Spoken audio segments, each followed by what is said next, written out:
เดช3เร็วครับตัวเดช3ครับเอาเรื่องว่าตรงไหนอะไรครับเจ้าของจองชักเองครับแต่ผมมาท้ายแล้วครับ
ได้เล่นครับวิ่งครับ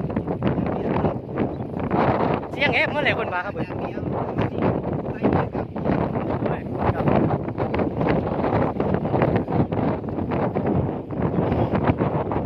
มาใต้คลิปใหม่เขาบอกว่านี่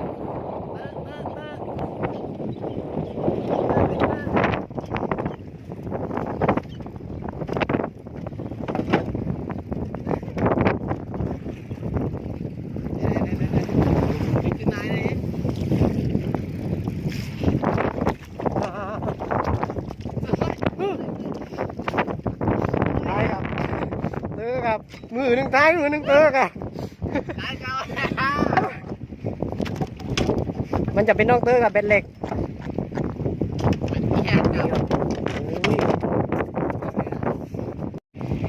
อะไรครับเจ้าของจองชักเองครับแต่ผมมาท้ายแล้วโอ้ยเอาเรื่องครับตอนนี้กิโลได้ครับขาดว่า10 โลครับอาจจะเป็นขึ้นเลยครับมาเข้าวๆเลยเตอร์เองครับเมฆก็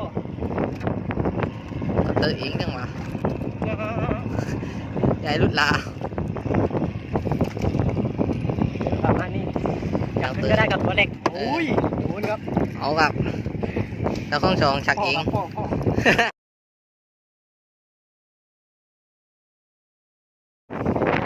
ที่ตามตัวมันเร็ว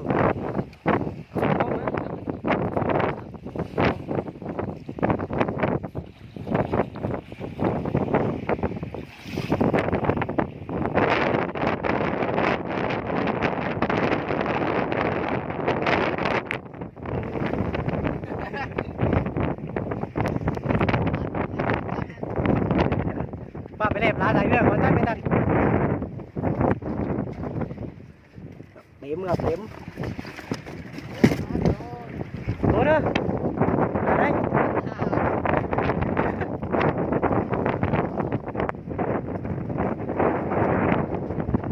เอามาเล็บร้านได้เรื่องละ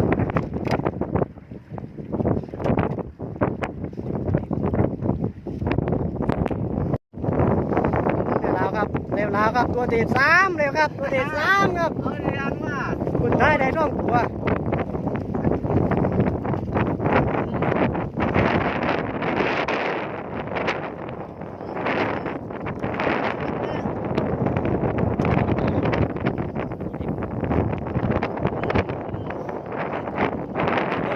ใช้ได้ครับ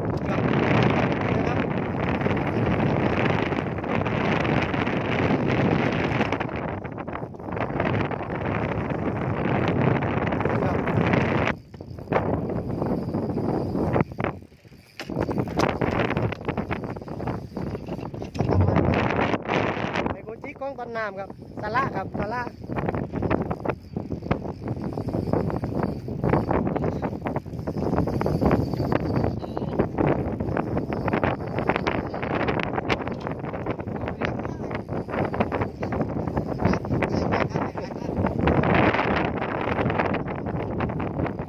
เย้ครับเย้ครับ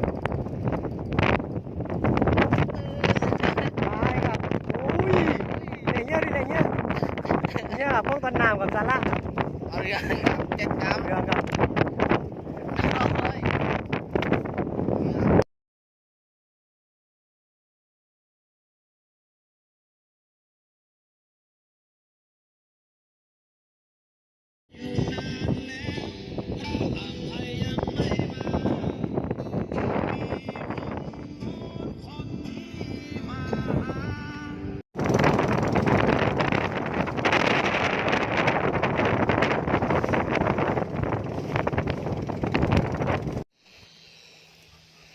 เปลี่ยนบรรยากาศแล้วครับตีปลาในคลองแล้ว